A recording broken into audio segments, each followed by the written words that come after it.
Hello, Tech fans, and welcome into episode 171 of the Tech Sideline podcast, originating from TSL's High Tech Studios in the Virginia Tech Corporate Research Center. On today's show, it's a special one. It's the best time of the year. The NCAA Tournament is back, and Virginia Tech is going dancing for the fourth consecutive NCAA Tournament.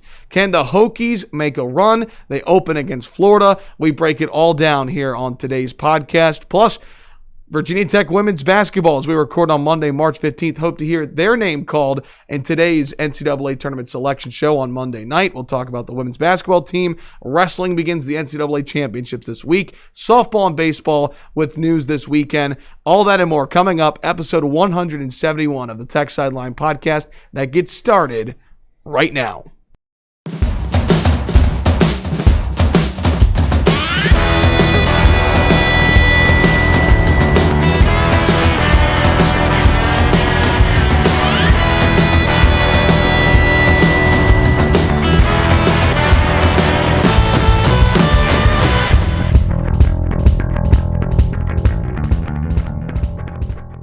Whether you are watching live or archived on YouTube, listening on Apple Podcasts, SoundCloud, Amazon Music, Spotify, Google Podcasts, or on Stitcher, we are so glad you could join us as we record on Monday morning, March 15th. Our crew today, as always, to my left, our managing editor here at Tech Sideline, Chris Coleman. Across the way, our founder and general manager, Will Stewart, as we just celebrated 25 years last week here at TSL.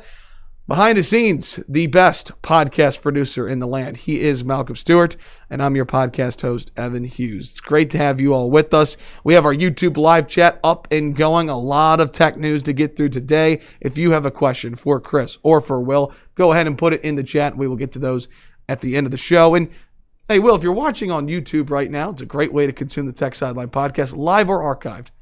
What should you do right now? Take your right finger and click like. And take your left finger and click subscribe. Look at this broken left finger, man. I forgot about that. Yeah, I broke it in that. Oh yeah. When the Miata got run over by a giant pickup truck. Does it still take you by surprise sometimes when you look at it? Because you spent 50 some years of your life with a normal looking finger, and now all of a sudden it's not. I just hate it because it's got an old man look to it. You know, I'm right-handed, and I would have thought that most of the pointing I do is with my right index finger, but I actually point a lot with the left index finger. And then you look at it, you see it, and you're like, and I see it, and I'm like, hey, I'm gonna go watch Matlock next. Little Simpsons reference for you there. Tech Sideline Podcast is presented by Campus Emporium, the Southeast Regional Training Center. NCAA Championships this week. Big week for Virginia Tech Wrestling. Find out how you can get involved in the program today by going to southeastrtc.com. Also presented by DraftKings. They're going to be with us for the next 5 weeks here at Tech Sideline. Yes, DraftKings will be sponsoring the Tech Sideline podcast for the next 5 weeks. And so stick around. We're going to do an ad read and have a special promo code, and offer from DraftKings right before we go to the break about the middle of the show. As well as Anytime Fitness. Each new member gets a free fitness consultation, and a program is designed. Now through your first billing period, sign up for $1 in your first billing period. Call 540-951-1340. That number again, 540-951-1340. Ask for Tyler and tell him that Tech Sideline sent you. Now, be careful with the gambling. I will tell you a story from earlier this year. Okay. I bet on a Premier League game. I bet Manchester United, who's in second place in the Premier League. And the way the Premier League's going this year, it's Manchester City first by a mile, Manchester United second by a mile, and then kind of everybody else, right? So they were playing Sheffield United, who's dead last and had won one game all year. So I'm like, straight up, Manchester United is going to win. It wasn't a huge payout, but, you know, it would have been a nice chunk of change, right? So I bet on Manchester United. Not only did they not, you know, they didn't even, I mean, Sheffield United can barely score this year, and yet somehow they beat Manchester United 2-1 for their second win of the entire year. Oh, gosh. And this was in January. So over half the season had been played at this point, to let you know how bad Sheffield United is. So that's the one time I bet on soccer this year, and it was completely the correct bet. Was Manchester winning at what do they call it in soccer? The intermission at the midpoint. I don't remember. I bet on 2 games in a row. I bet on one that did win. So what I thought was neat about that, I remember sitting in the office that day while he was doing that. One of his bets, his team was winning at halftime, and they texted him or emailed him or notified him through the app, and they said, it's halftime, your team's winning. You can take the victory now for a reduced payout, or you can wait and see how the whole thing turns out. That was actually the game that I did win. So if you're old school, and well, here we are promoting DraftKings, so let's just do it. We're not going to do the ad read yet, but let's talk about it because I think it's interesting. If you're old school and you think betting is just placing a bet and waiting to see what happens, the apps that they've created are much more interactive than that, and there are so many more options for just betting throughout a game. So give it a try. No, it's certainly, I feel like the last year or so too, with the gambling laws changing too in the state, it's becoming more and more popular. I mean, Malcolm can attest to it.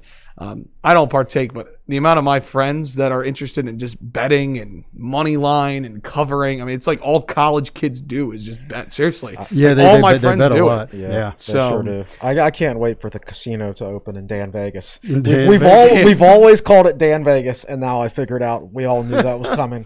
That's funny because a friend of mine calls ago. Radford Rad Vegas. Well, Radford's not going to get a casino. Well, they got a brewery though. Radford got a brewery. Yeah.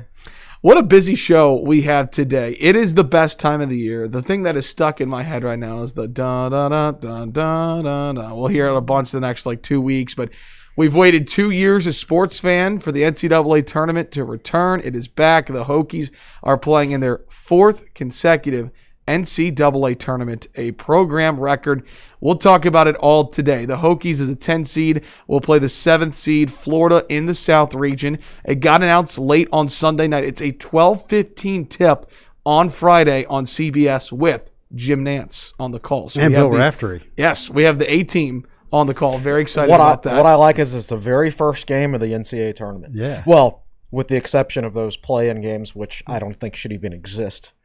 But so it's interesting that the NCAA tournament usually starts on Thursday, and this year it's starting on Friday. Yep. Yeah. And that means we're going to have second round action on Monday of next week. So when we do the podcast next week, we'll have games as soon as the podcast is over, there's going to be more games on. Wow. So, so we'll talk about the entire matchup. We'll talk about Florida. We'll talk about Ohio State playing Oral Roberts in the 2:15 matchup. Hokies, if they win, would likely play Ohio State in the round of 32. We'll discuss that. But before we get into the actual tournament, I want to focus on this Virginia Tech team. Preseason picked to finish 11th of 15 in the ACC, year number 2 under Coach Mike Young.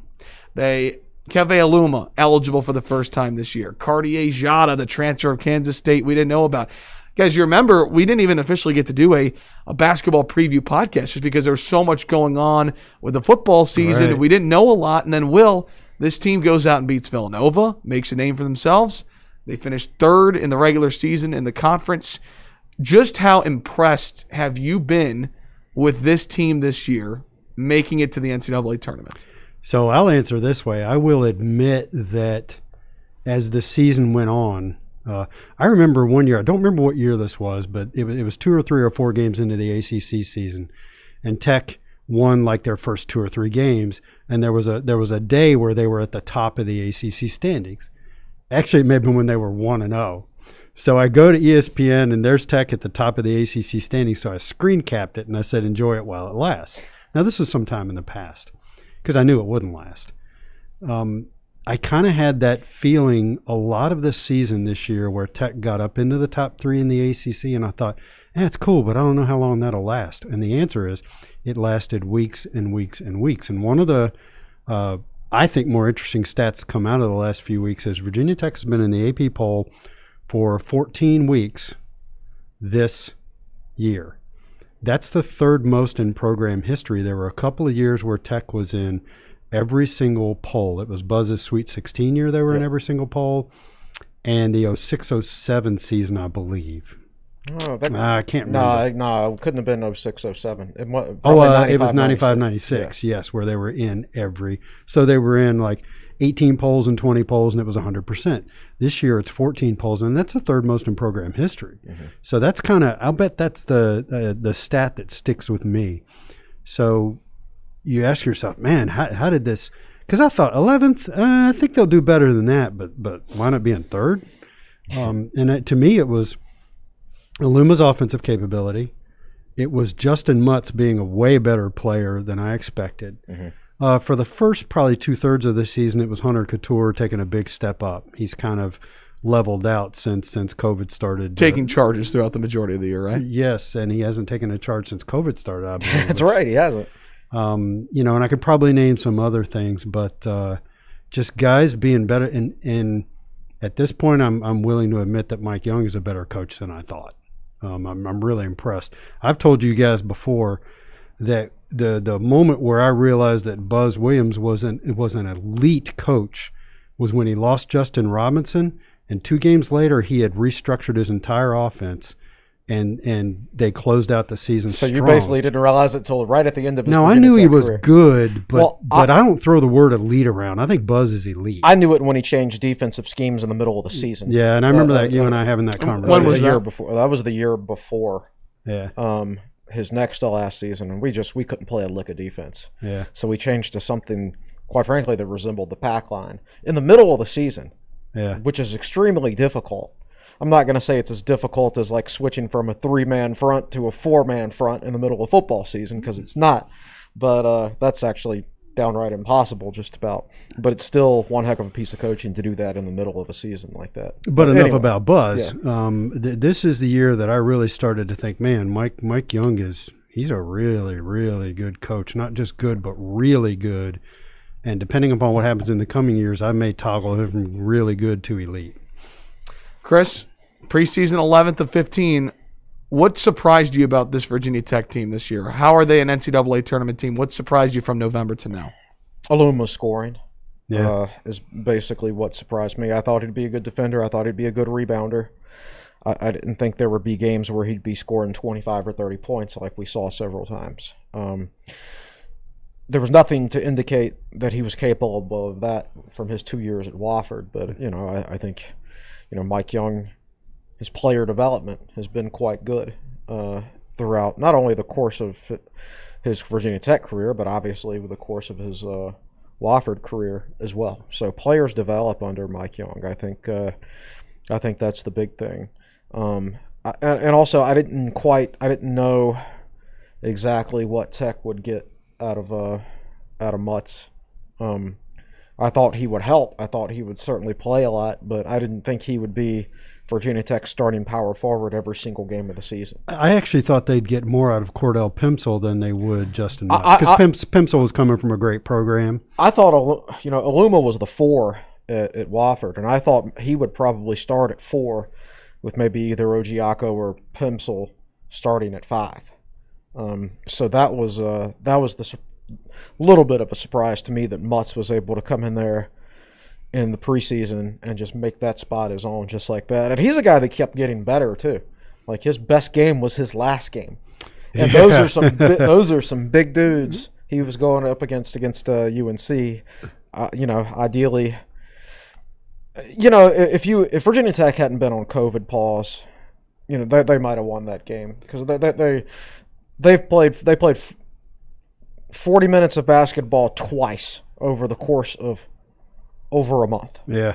And you can't simulate that in practice, or at least especially when you can't simulate playing against 4 6'10" guys. Yeah. At a high level in practice. So that they could have won that game if they'd had a little more in rhythm. If they had been playing, if they were in complete basketball shape, et cetera, et cetera. We'll get to the ACC tournament in just a moment, because you're right. Justin Mutz, really is carried a fair word to say for the ACC tournament. Carried Tech offensively, it felt like at times. And Radford had a good game too. Yeah, we'll get to that in just a moment. I want to point out one thing too. I remember the beginning of the season, and I brought up Cartier-Jean. I want to bring him up again just because it felt like he was the top off-season acquisition, right? Aluma was already in the program, had to redshirt last year from sitting out, and this elite scorer from Kansas State graduate student, I think all of us on the outside were thinking, here's a guy who you might be able to put Beatty on the floor with Jada. And, of course, he really only played for the first month of the year and then hasn't been playing since. So, for me, I've just been impressed with the guard development of this team and the fact that, let's bring up Hunter Couture because he did play a major role in the regular season, even though he struggled after the COVID pause. His ability to play the backup point guard role on this team as a traditional 2, in my opinion, I think is one of the major stories that might not get talked about enough with this team. And I think, we had heard our guy GC Hokie 34 say that the system is really the point guard. And I thought the way that Hunter Couture played at point guard kind of proved that out. He's not your typical how do you know off the top of your head how tall he is? 6'3".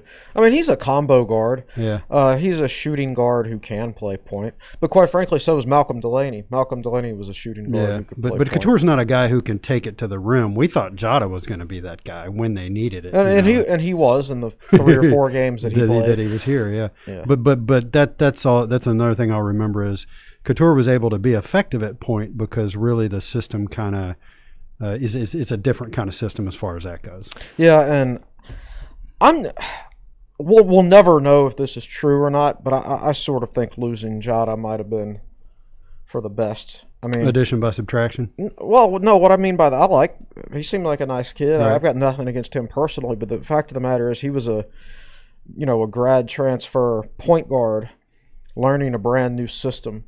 So Mike Young's system is so unique in terms of the number of actions. You saw it early in the season. Jada could get his buckets himself, but the offense itself ran much more smoothly with Beatty at point guard, who had experience in the system. So we don't know how long it would have taken Jada to actually get up to speed within the Tech offense and everything like that. And would that have cost Tech games? Yeah, I don't know. So I think he's a good player and everything, but I'm not. Tech's got to be careful about who they take from a grad transfer standpoint. Can we segue now? Yeah, which we will get to. And that's one thing I forgot about in the top of the broadcast or the podcast today opening. We will spend a great deal of time talking about the newest member of the Hokies and graduate transfer point guard Storm Murphy. But quickly, I do want to talk about the NCAA tournament, which we'll get to in just a moment. We'll preview Florida. Last thing, quickly, Hokies lose in the ACC tournament to North Carolina. You mentioned it, Chris. It was a physical game, 81-73 the final. Mutts with 24-8, Radford with 20-6. Quickly, because I don't want to spend a ton of time debriefing with that game, but are there any concerns you take away from that loss that is concerning moving into the NCAA tournament? That's a good question. Aluma didn't shoot well, but I'm not concerned about that moving forward. I think I'd still like to see more out of Hunter Couture. I think he's a big key. Yeah, he's got to get off the snide. Yeah, Couture. I don't think we're going to see Jalen Cone again. Right. Yeah, and if we do, we're not going to see an effective Jalen Cone. And right now, we're in an elimination game, right? Yeah. Unless you're 100% convinced that Jalen Cone can be effective, you don't put him out there. Right. Because, 5 or 10 minutes of bad basketball from one player like that can get you eliminated. The line opened in Vegas yesterday for this game, and it was a pick'em. Right? Yeah. So you want to make sure that the guys you put out there are ready. So to your point, I don't know how many minutes Joe Bamisil played, but Joe was inserted into the game, and he was lost on defense. Mm-hmm. So you got to pull the plug on that very quickly. Now, the other thing I am concerned about in the NCAA tournament, and I need to be careful how I phrase this. I actually got a little upset with Wabisa Beatty the other day. Not that he drove to the middle and got his shot blocked, or he drove in the middle and he missed, but there was. I remember there was one instant where he looped around from the top of the key and he had a path to the basket. And I think Billis called him out on it. He pulled up short and passed it back outside. And Billis basically said, "What is he doing?" He had a layup. Mm-hmm. So, and we've had this discussion so many times. I don't understand why people are still mad at Beatty for not being a good offensive player. Well, what was different for me was I've never been mad at him for not being a good offensive player until I saw him not be aggressive and go to the basket again. But he hadn't been aggressive since he was a sophomore. Yeah, I know. So, it's like getting mad at Oh, I don't know. A slow wide receiver for not catching a bunch of deep bombs. It's just not who he is as a player. You got to accept it. But the question was not who are you mad at. The question was, what are you worried about? Sure, correct. And fair enough. Yeah. So, all right, let's go ahead and talk about it. Here we go. And real quick, I know you mentioned off the top, but 4 consecutive NCAA tournaments. I know we said last week there might be an asterisk next to it, but technically, again, it does go down as a Virginia Tech record because the NCAA tournament was not played last year. Nothing can count from that. Either way, it's a Virginia Tech record, 4 out of 5, 4 out of 4, whatever you want to look at. So, just real quickly, big picture, and then I promise we'll get into Florida and talk about the Gators. And we will spend a lot of time. But Virginia Tech, for a long period of time, has been a football school, and it is what the fans gravitate to first, clearly, because of what Coach Beamer and the legacy. I get all that. But just the last 5, even let's just say 6 years, right? Because the program was being built 6 years ago. Chris, I'll start with you. I mean, what has it been like to cover Virginia Tech men's basketball the last 6 years and see this program elevate to new heights? Much more fun, Evan. You know, the first year we got a press pass is when the football program dropped from 10 wins to 6 wins, right? Yeah. And it was also the first year we had a press pass for basketball was James Johnson's first year.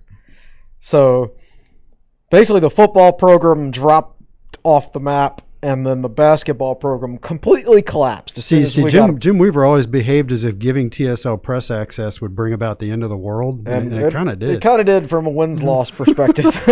but you take out those first 2 years of James Johnson, and I was able to, cover the Buzz Williams era and be at pretty much every single home game and sit in the same room as that man so many different times. And I'll always say that he's the most unique person I've ever met in my entire life.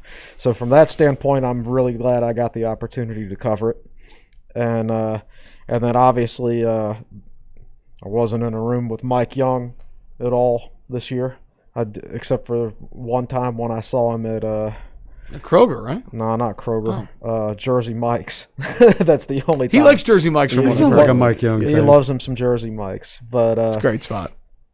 I look forward to getting back in there. What I missed, what I did like about having a press pass over the last however many years is picking up on guys' personalities and things like that. Like my favorite Virginia Tech athletes over the last, since we got a press pass, have been basketball players, because I have a better understanding of their personalities because I've just been around them. You're not around football players, right? Football press conferences, and this isn't a Justin Fuente thing necessarily. It's just the nature of the beast. There's more media attention in football than there is in basketball. So I get a chance to talk to basketball players one-on-one, and just simply because there's just not that many other people. There's hardly anybody else there covering it. Well, and even under Frank, the majority of the post-game press conferences were football players sitting behind a table while a room interviewed them. And basketball is different, right? Don't you walk into the room and you can kind of walk from player to player? Is that how it works? Yeah. In the players' lounge is how they do it a lot of times. Yeah, so it's much more relaxed. Right. They'd have like 3 players in there, and everybody else is going over here to interview Justin Robinson. Ahmed Hill's sitting over here on a couch by himself. I go talk to Med one-on-one, and then I trade, and then all the media goes to talk to Med, and then I go talk to Justin Robinson one-on-one. So you can have one-on-one conversations, like if you play it right as a media member. But at any rate, so being around guys and getting to know their personalities and everything is what I've really enjoyed. And like my favorite Tech athletes of the last decade have been, Justin Robinson, Ahmed Hill, Tyrese Radford, people like that, because I've gotten to know them better than you get the opportunity to know football players. Well, I want to ask you this question from kind of a 10,000-foot perspective. I mentioned that, Virginia Tech, a large portion of its fans, football will forever be what this university is about, right, because of all the success it's had.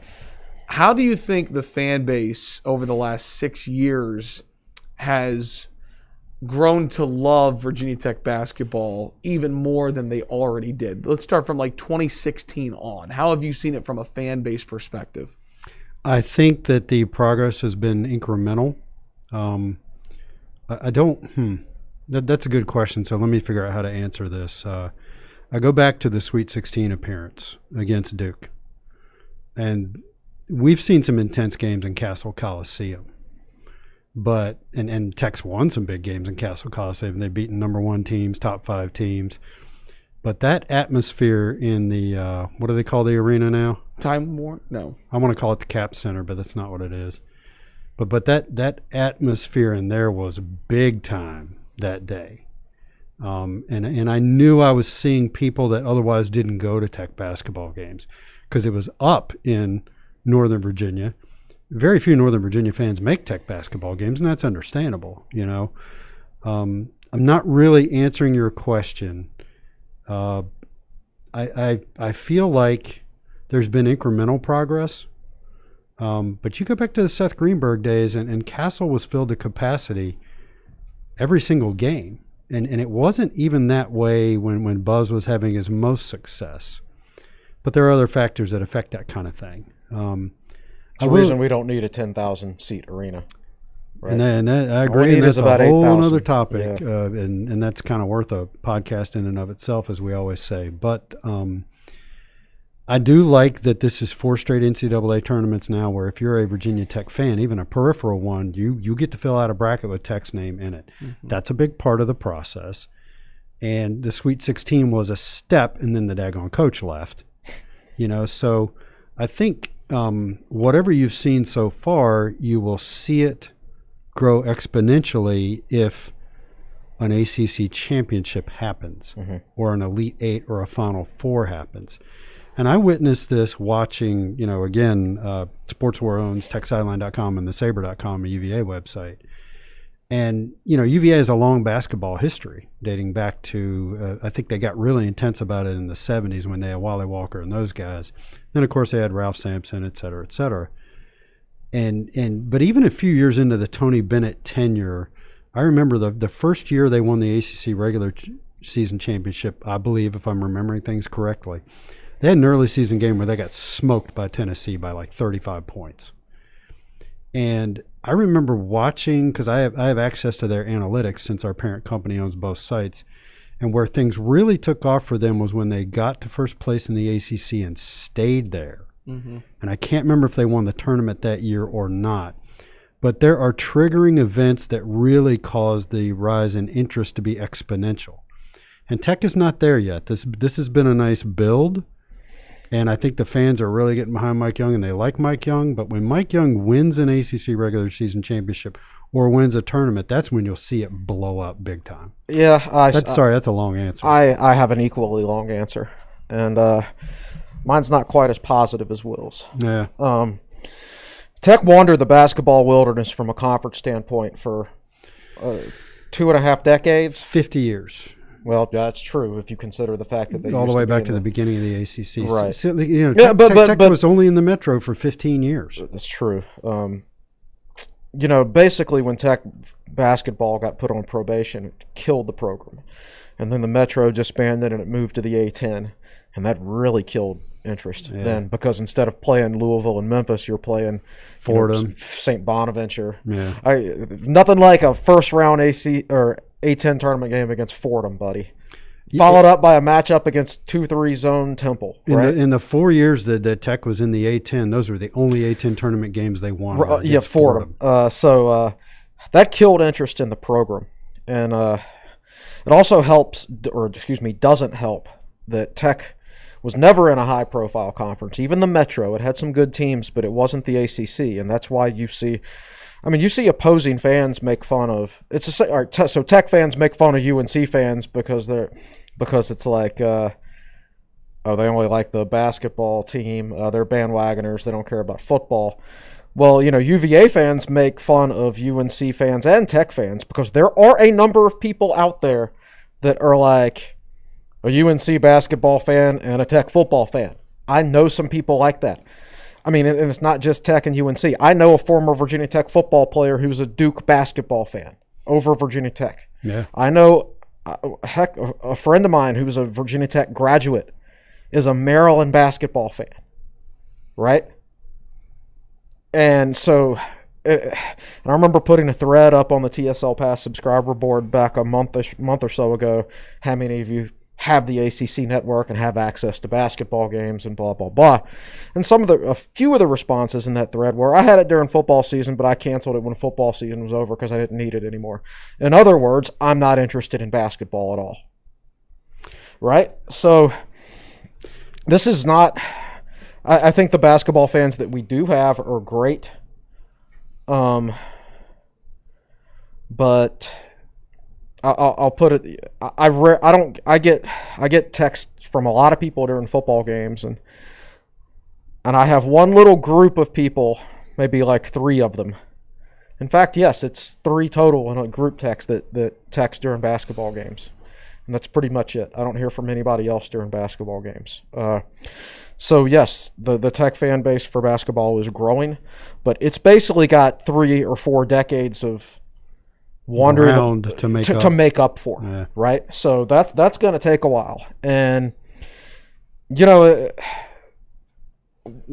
if you've been, I mean, let's say you grew up in the 1990s, and you're from Danville like me, and everybody talks about, I remember when they rolled they shut the school down, they shut the classroom down, and rolled out the television in the library, and everybody watched the ACC tournament.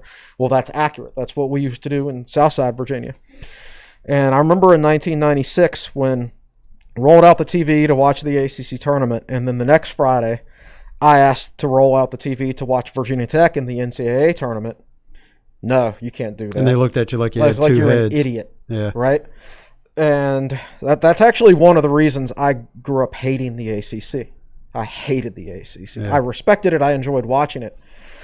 And I knew Virginia Tech needed to be in it, but it's just so many bandwagon ACC, UNC, Duke basketball fans in Southside Virginia, where I'm from. And yes, there are a lot of them who are Virginia Tech football fans, but Duke or UNC basketball fans. I know it. So we've made a lot of progress. We have a long way to go as well. Well, let's go ahead and transition. Let's talk about the NCAA tournament because it's back for the first time in 2 years. I'm excited, and I didn't realize it until Chris said it. Hokies and Gators kick off the NCAA tournament. The very first non-play-in game. The very first non-play-in game since the Virginia-Texas Tech national title, which feels like decades ago, to be totally honest with you. It's been that long. So let's talk about 10 seed Virginia Tech, 7 seed Florida. Quickly, are any of you surprised by the 10 seed given for the Hokies? Is that about right? No, yes, that's about right. And let's go. Can we go ahead and get into this right now? You want to talk about Clemson real quick? Clemson, Florida, any of it. I wrote an article on Thursday. I talked about, and I copied a lot of a Jerry Palm article for this, how the NCAA selection committee determines seeding. And no, they're not out to screw Virginia Tech as everybody always thinks every year. The net is not there to seed teams per se. Like if you're number 20 in the net, that doesn't mean you're a 5 seed. The net is used to determine the quadrants. And so it doesn't matter that you're 32nd in the net. How did you do against quadrant 1 teams, right? That's how the net is used. So like Tech only had 2 quadrant 1 wins all year. And that's why they're a 10. Florida, even though their overall record is worse than Tech's, they had 5 quadrant 1 wins. Yeah. So Clemson, how were they a 7 seed? They had a total of 10 quadrant 1 and quadrant 2 wins, and Virginia Tech only had 5. And for those not familiar with the net, basically the way it works is quadrant 1 teams are really good teams. Quadrant 2 teams are good teams. Quadrant 3 teams are bad teams. And quadrant 4 teams are really bad teams. Right. And if you want to make the NCAA tournament, you got to not lose to a Q3 or a Q4 team. And Tech did that, but the problem is they played out of their 20 regular season games, 10 came against quadrant 3 and quadrant 4 teams. Yeah. So Tech ended up playing a very weak schedule this year, which helped them as far as their overall record goes. But overall record is not a factor of NCAA tournament or selection. top 25 rankings. No. AP rankings doesn't matter. None of that stuff. That's just for show. So getting back to, let me jump in here for just a second. Getting back to Tech Sideline's 25th anniversary, the very first column I ever wrote, I was mad because the number 16 ranked Hokies were a 9 seed. Well, rankings have nothing to do with it in the NCAA tournament. Right. Those are AP poll voters who have nothing to do. And they don't get to watch every team play. Yeah. They're biased. So you use computers because computers, they don't see team names. They see team A and team B, right? And they're unbiased. And computers can see everything because they're statistical based. Yeah. So based on the criteria that the NCAA Tournament Committee uses, Tech's seeding as number 10 was very fair. Florida seems overseeded if you look at their record, but you have to understand that overall record doesn't go into it. Yeah. I mean, it does to a certain extent. I mean, you're not going to put a 12 and 16 team in the NCAA Tournament or something like that, of course. But it's about who you beat. Yeah. It's about winning enough games overall to get there, but once you get to that point, it's about who you beat and how many good teams you did beat. And what killed Tech this year was all of those games against the top competition got canceled. Tech Florida had State twice, a game against UNC and Louisville once, and at UVA. Yeah. So basically, 5 of your top teams in the ACC, Virginia Tech, those 5 games got canceled. So it helped Tech's record. And it helped them finish third. It helped them finish third. Tech by far had the easiest schedule in the ACC this year. Yeah. And this is why conference records also do not matter as far as the NCAA selection committee goes, because the schedules are unbalanced, even in a non-COVID year. Like Virginia Tech beat Clemson head-to-head. So people say, oh, Virginia Tech should be higher seed than Clemson. It's not that simple. Like, it's not fair that Clemson didn't get to host Virginia Tech, right? Because most likely Clemson would have won that game at Clemson. So because of unbalanced scheduling, you can't use head-to-head results either. And it is also your body of work. Right. So where'd Georgia Tech wind up, a 9 seed? They were. They are one of the smokingest, hottest teams in the country right now. I think they're either 8 or a 9. I think they're a 9. But yeah, they're playing. But they won the ACC. Correct. They've won something like 8 games in a row. You know, they're playing got the great. player of the year. And people are like, why aren't they higher seeded? Because at the very beginning of the year, they had a couple of hideous losses. Like Mercer, Georgia State. Right, exactly. Yeah. So it's body of work. It's body of work. And so a 10 seed is totally fair for Virginia Tech. And a lot of ACC teams didn't get great seeds this year because here's another example. Florida had 5 Quadrant 1 wins this year, which is more than any ACC team. Right. So and the ACC's highest seeded team, not to cut you off, but was Florida State and Virginia were both 4. So I believe that's the highest of any team. So you've got to get Tech, I see this every year in March, and Tech fans say, "Oh, but our conference record is this, and we're ranked this, and we beat this team head to head." None of that matters, okay? Like, and conference records shouldn't matter because the schedules are unbalanced. Now, if it was old school ACC where it was a 9-team conference or let's say every conference in the country was a 9-team conference and everybody played each other twice, home and away, then yes, you could compare. Then conference records could have something to do with it within a conference. But even then, some conferences are stronger than others. Yeah. Right. So, yeah, you don't focus on that if you're a fan, and if you do, nobody's listening because it's irrelevant because it's not used and it's never going to be used. The bottom line is pay $8.49 and subscribe to Tech Sideline and read Chris's article and all you need to know. Right. It's a great time. I think something I'll do later this week maybe is just look at all the just look at the seedings of like the Power 5 teams or maybe all the teams or something like that and say, here's what they did against Quadrant 1 opponents and see how that compares to how their record compares to seeding. That's an off-season project. I don't think it would take that long. In fact, I know it wouldn't. It's all right there on the NCAA's website on one page. Well, there you go. Yep. Let's talk about the Florida Gators. That's the matchup, Hokies and Gators, to kick off the tournament, the first round that is.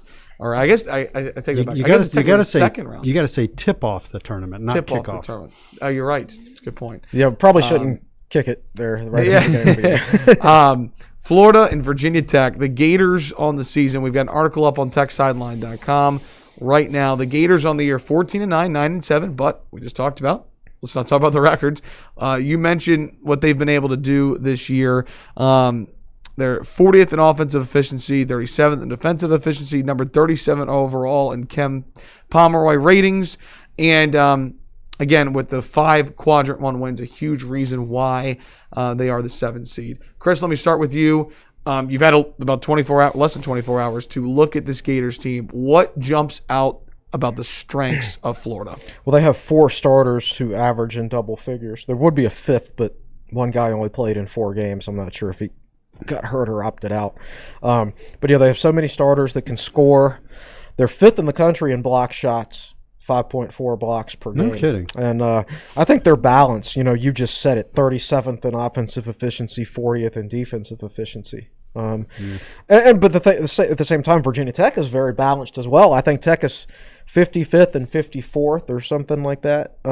So it's not one of these teams where it's like awful offensively and terrible defensively. Either way, like both teams are very, very balanced. I think it's a really good way for the NCAA tournament to tip off. 2 big state schools from Power 5 conferences. Very first game. CBS's A crew. You got Nance, Raftery, Grant Hill, and Tracy Wilson. Are we going to see a Hoosiers clip before the 2 teams tip off? Because it's being played in the gym. In Hinkle Fieldhouse. What a name.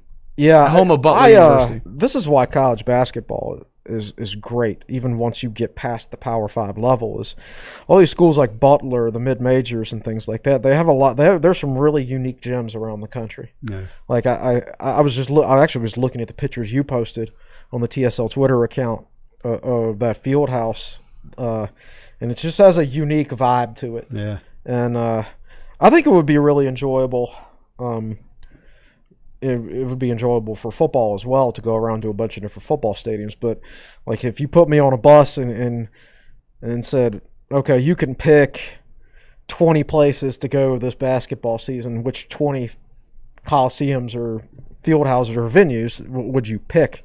I think a lot of people would pick like Romperine and the Dean Dome and places like that. And I would probably pick some very unique places like Butler. So to tell the story, let's fill in the blanks here. Hinkle Fieldhouse turned 93 years old in early March, and it has been Butler's arena, since it was built, and it was called Butler Fieldhouse until some point, I think in the 70s or 80s, it became Hinkle, and it does have a unique vibe to it. It's almost got what's the name of is it Lucas Oil Stadium that the Colts play in, which is kind of open and glassy on one end? And that's one of the locations. That's where the Final Four will be. Yeah, and Hinkle's kind of like that. And if you've ever been to Roanoke College's new arena, I have. I've been there for a track meet, and it's like the seats are around. And I'm not describing Hinkle now. I'm talking about Roanoke. The seats are around 3 sides of the court, and the 4th end is just a big glass wall. It's just open-ended, and you can see outside. So that's the kind of character you're talking about. I love the old Convocation Center at JMU. Do you remember going to that game there? I do. That place was weird. It was very unique. I remember you walked up steps to get to the locker room. The players did. And it was a huge bank of seats on one side relative to the other. Yeah. So a lot of these smaller schools, they have really unique gyms. So so Hinkle was used to film the state championship game in Hoosiers. And I watched a clip just this morning where they walk into Hinkle. They're from Hickory, and they're just these guys. These are country boys, and they walk into what looks like to them a huge arena. And that's the scene where Gene Hackman measures. The free throw line's 15 feet out, the rim is 10 feet above the floor, and he goes. And what I really liked about the scene was after they measure it, Hackman says, "Pretty sure those are the same dimensions in our gym back in Hickory." And then he stops talking and he says, "Let's go get dressed." Me, I would have kept talking. But that's a great script, and I love Gene Hackman as an actor. So 4 Florida starters, as Chris said, average double figures, led by 6'5" sophomore guard Trey Mann, 16 points per game. Their 5.4 blocks per game is 5th nationally on average. Where do you see the Hokies having an opportunity, maybe an advantage against the Gators, and what's an area that the Hokies might not have the upper hand? I don't know, Evan. I actually think it's a dead even matchup. Yeah, I was going to say the same thing. I'm not saying both teams are mirror images of each other, but I haven't seen Florida play this year, so I don't know. It's the Battle of Kerry Blackshear, by the way. Yeah, the Blackshear Bowl. Somebody called it the Kerry Blackshear Derby. I wonder what is he wearing a Florida hat and a tech shirt? Man. Yeah. What's Kerry Blackshear doing for this game? So let me suggest a follow. Let's see if he's at the top of the list. Yes. So there is a guy, Eric Fawcett, and Eric covers Florida Gators basketball for Gator Country, which I think is an SB Nation site, but I'm not sure.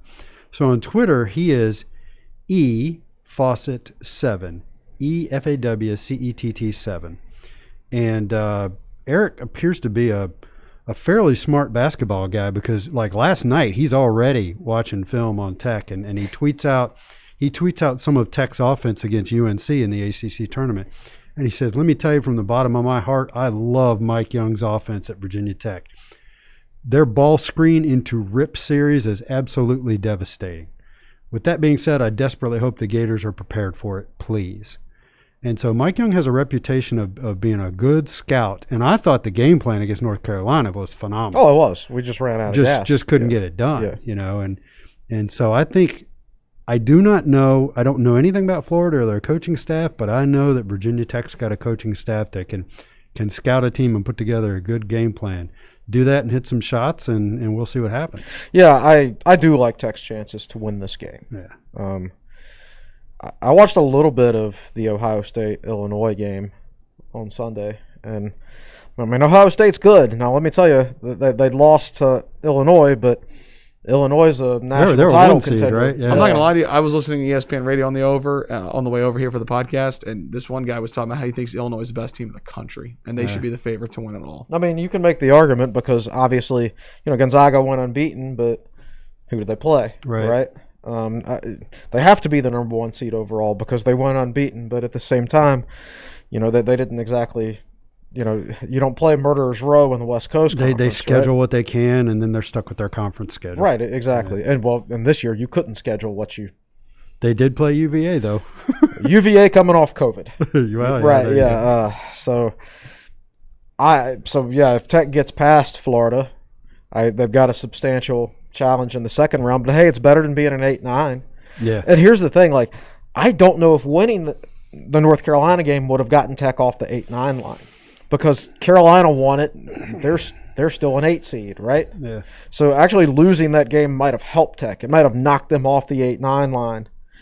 And Ox would rather be a 10 seed than 8 or 9, right? I mean, would you guys? Absolutely. So along those lines, Ox had an interesting comment on Twitter, and I did not verify this, but he said if Hunter Couture's shot against Miami doesn't go in, then Virginia Tech would have been Georgia Tech's seed in the ACC tournament and could have wound up in the championship game against Florida State. Right, because all they would have to do is beat Miami, right? Yeah. Right. Life's all about what shoulda, coulda, though, right? But they would have had to beat Miami, though, and that's a team that gave them a lot of trouble in the regular season. But yes, I see the point. Yeah, speaking of Ox VT, let me throw this out there. From the beginning of Virginia Tech history in basketball through 2016, the Hokies made 8 NCAA tournaments over all those years. 2017 through the present, they've made 4. Half as many as they made for decades and decades and decades. I thought, if you look at the late 70s through the mid 80s, Virginia Tech was turning into almost a perennial NCAA tournament team. That was a really I think good in program. 8 years they went to 6 tournaments or something like that. That was a good program under Charlie Moore. And then from 1987 to 2007, right? They went to one tournament. And that's where the Tech basketball fan base was just gutted. Right. That's an entire generation. When you make it once a decade, all right, so they made it in 86, right? Yes. So your senior year, they made My it. junior year. Your junior year, they made it. And then they didn't make it again until 96. That's a whole decade. Mm-hmm. And there was a lot of bad basketball in there, too, under Frankie Allen. And then it took them 11 years to make it again, 2007. Yeah. And then it took them another 10 years after that. So you can't exactly build a basketball fan base going to the NCAA tournament once a decade. 2 bids in 30 years? Is that what we just Something detailed? like basically. Oh my gosh. Yeah. They were going to the tournament once a decade, and you can't build a basketball fan base by going to the tournament once a decade. That's 30 years of filling out brackets, and Tech's not there. Right. But I'm optimistic because the pieces are there to have a very, very consistent basketball program going forward. So I adjust your expectations right now. This isn't because of Justin Fuente. This is because of just the nature of the college sports landscape these days. I think Tech has a better chance to be a successful basketball program than be as successful as they were in football, just because of the money aspect of football. So when do we get to talk about Storm Murphy? Yes. Well, let's talk about Storm Murphy. And by the way, we'll get to your questions here. If you're watching on the YouTube chat, you should hit the like and subscribe. with both of your as well as saying, use one index finger with for your both good hands. finger and your broken finger. Like and subscribe. Let's talk about the news of the weekend besides making the NCAA tournament. And Will has just been chomping at the bit to talk about graduate transfer point guard with a great name, Storm Murphy, transferring from Wofford to Virginia Tech, recruited by Mike Young at a high school, 4-year starter for the Terriers. 6 foot, 180 point guard from Middleton, Wisconsin. He started 119 of his 126 career games with the Terriers. And his best season, as Chris pointed out in an article in TSL, 17.8 points per game, 4.3 assists per game, shooting 40% from three-point range and 84% from the charity stripe. And those aren't small sample sizes either. He's been if you look at his three-point percentages for his career, they've all been between like 40 and 43%. His free throw percentage is always around that 84, 85% mark. And there's a large sample size, too, because he shoots a lot of three-pointers, and he gets to the free throw line a decent amount for somebody his size. Yeah, so he has, in his career, taken 539 three-point attempts and has shot 41.7% from three-point range, 84.9% from the free throw line. And it's interesting, if you look at his assists to turnovers, now he was recruited by Mike Young, and he played 2 years under Mike Young. And he started, as a freshman, he started 28 of 34 games. So clearly Mike Young liked this guy and believed in this guy. And his first year, he had 135 assists and 56 turnovers. That's about 2.5 to 1. His second year, 112 assists and 41 turnovers. That's almost 3 to 1 assist to turnover. Then after Mike Young left, the next year he had 118 assists and 76 turnovers, like a 1.2. And this past year, it was 104 to 65. So that actually gets me excited that he had such a good assist-to-turnover ratio under Mike Young. I think that says something about what Mike Young sees in him and how he uses him in an offense. And so now, the reason this is such a great pickup is that he's played 4 years. As you said, he started 129 games. He's going to play a fifth year. And he is probably not. I'd be shocked if he's anywhere near the defender that Wabisa Bede is, the on-ball defender. I don't doubt he's probably an excellent team defender. Mm-hmm. Or he will be when he plays for Mike Young again. He will be a fifth offensive threat when he's on the floor. Mm-hmm. And number one, he'll be able to hit the open three if you leave him open. Number two, when it's late in the game and you're trying to hold the lead, you got an 85% free throw shooter. Yep. I'm super pumped about that. And if Beatty decides to come back, you've still got the situational defender. The best situational defending point guard in the country, maybe. Yeah. I mean, that'd be an ideal scenario. Yeah. So if you get a lead and you're trying to hold the lead, you can put Beatty on a guy like Alvarado. Exactly. And then you can switch in Murphy when you want the offense. I hope Beatty comes back, because then now they can. This took a long time to use this word today. They could redshirt Sean Padula. Ding, ding, ding. Right? 54 minutes into the podcast. Padula is going to be here next year. He's from Oklahoma, Mm-hmm. and physically is a very similar guy to Storm Murphy. I think they're both 5'11", 6 feet tall. Yeah. And that's the other reason this is a great pickup, is Murphy's now a stopgap measure till you can get Padula ingrained into the system. Exactly right. And I would love to redshirt him. And then that guy, he's practicing against Beatty every day, right? Practicing against an elite college defender every day. That's assuming he comes back, which I hope he does. And I'm sure he would sit down and have a frank conversation with Mike Young. It's like, look, Storm Murphy's going to be our starting point guard. Now, you will still play a role because you're going to be a senior, you're going to be a leader, and you're a great defensive player. So Storm Murphy will start over Wabisa Bede. Well, that's what we're assuming, yeah. I don't see any scenario where that doesn't happen. Yeah. barring injury. But I think it's a great pickup. Boy, I bet Wofford fans hate Virginia Tech. Right now. They stole their coach. We've got your coach. No, because Wofford, they're sitting back, they're watching ACC basketball, and they're watching Keve Aluma go off. And that's our coach and part of our team. And Hunter Couture, and now we steal their best player. Yeah. I feel bad for those guys. Real quick, I want to mention this before we get ready to take a break. Will, I think you tweeted this out, but a lot of the country knows Storm Murphy for a couple of things. A, he's got a great name, right? Storm Murphy. Right. But B, there is a certain video that he has out of him dancing with his parents. Did you see it, Chris? I saw it. I think it's they're hilarious. like in the kitchen and they're cooking or something like that. It looked like they're cooking like Thanksgiving. And Storm, I think he's got a pretty good move. I mean, he had 4.1 million views on Twitter. 4.6 million. 6. Yeah. Well, anyways, I want to make sure everyone should look at this. I don't know, maybe you quote tweeted it. Dwight Vick quote tweeted it, and I just responded to Dwight's tweet. Okay. But yeah, I'm sure Storm Murphy. Just type in dancing. Twitter, Storm Murphy. It'll be one of the first things that pops up. It's the original account that probably got it off of TikTok or something like that was a Barstool account. So look for a Storm Murphy, a Barstool tweet about Storm Murphy. I will say this, he's from Wisconsin. I am shocked that he flew under the radar out of high school without Wisconsin offering him because Wisconsin had a lot of players like Storm Murphy over the years. Maybe he wasn't big enough, 6 feet tall. Maybe. Yeah. I don't know. We'll take him, though. Quick question before we go to break. Alan Potts, do you think Padula can redshirt even if Beatty does not come back? I doubt it. I don't know. You could put Couture. You could, but Padula, Murphy's used to playing a lot of minutes. Yeah. You could, because you've still got Maddox in there, and Maddox can run the point. We can't forget about that. Yeah. Will Joe Bam run the point, or is he more of a 2-3? Oh, he can. Like as we said, the system is the point. I mean, ideally, yes, Bam is still at 2 or 3, though, in my opinion. I'd love to see Bamasil at 3 in certain situations because he can take guys off the dribble. Yeah, the question about Bamasil is how much does he develop and defensively. Yes, and how much does he continue to improve offensively?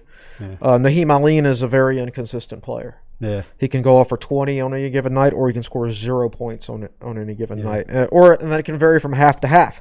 He scored 0 points in the first half against Carolina the other night, and somebody texted me at halftime and said, Aline's killing us. Then he comes out in the second half and scores 12 points and makes four threes in one half. Did you say killing us or killing it? Killing us. But I know the second half was killing it. And then the second half he was killing it. Yes. Right.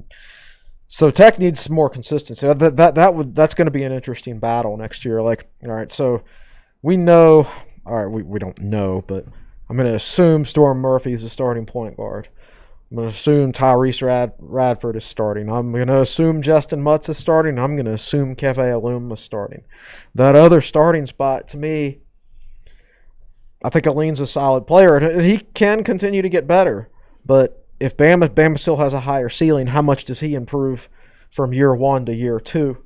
So I think that's the question mark there. Is who starts? You're not going to see this team get picked 11th in the ACC next year. No. They're going to have a chance to win the league next year, depending on how the schedule. How other things break. They might not finish 3rd because their schedule might be difficult, but they're going to have more quality wins next year. They're going to be a higher NCAA tournament team next year because they're going to have more quality wins. They might not finish as high in the ACC standings, or maybe they will. I don't know, but the most important thing is getting a better seed in the NCAA tournament, regardless of your ACC tournament seeding. Yep. So I think they might win the league next year, or possibly compete for the league title next year, compete for the ACC tournament title, with a starting lineup of Storm Murphy, who had no other scholarships but Wofford out of high school. Aline, if he starts at the 2 guard, he had mid-major offers. Radford, nobody wanted. Mutz, High Point. And Aluma, Wofford, nobody else wanted. With Couture coming off the bench, nobody wanted him either. Who's going Wofford? Right? Yeah. It's amazing. It goes to speak about player development and coaching. We're getting ready to step aside for a break here on episode 100 70 of the Tech Sideline podcast. 171. 71. We have it on the YouTube as 70, so I didn't know. I got. See, he's not the greatest producer in the land. He typed it in wrong. I said 71 in the beginning, then I saw 70. I got nervous. Listen, I trust Malcolm with my life. So listen, I was just. That might be a mistake now. Yeah, what is it? Tracy Morgan says, well, that's the difference between I'm sure and it's good enough. Let's step aside for a break. Tech Sideline Podcast is presented by DraftKings. March's biggest tournament is finally here. We do not know who will be cutting down the nets at the end, but we do know there will be no shortage of madness. DraftKings Sportsbook, America's top-rated sportsbook app, is putting new customers in the center of action. Bet $4 on an underdog. Win $256 if they win. It's that simple. Pick one of many select college basketball underdogs for your shot at winning $256. All it takes is a $4 bet. There's no better way to put your college basketball knowledge to the test than to put your money where your mouth is with DraftKings Sportsbook. Don't worry if college basketball isn't for you. DraftKings Sportsbook offers great odds and promotions on golf, hockey, and so much more. DraftKings is safe, secure, and reliable, so you can deposit and withdraw your funds at your convenience. Download the top-rated DraftKings Sportsbook app now and use promo code TSL, when you sign up to turn $4 into $256 if the underdog of your choosing pulls off the upset. That's code TSL to turn $4 into $256 for a limited time only at DraftKings Sportsbook. Must be 21 or older, Virginia only, new customers only, restrictions apply. See DraftKings.com/sportsbook for details. If you or someone you know has a gambling problem, call the Virginia Problem Gambling Helpline, 888-532-3500, 888-532-3500. And don't bet against Sheffield United. Episode 171 of the Tech Sideline Podcast continues after this break with an update on Virginia Tech women's basketball, the NCAA Wrestling Championships beginning, softball, and baseball. We roll on here at Tech Sideline in just a moment.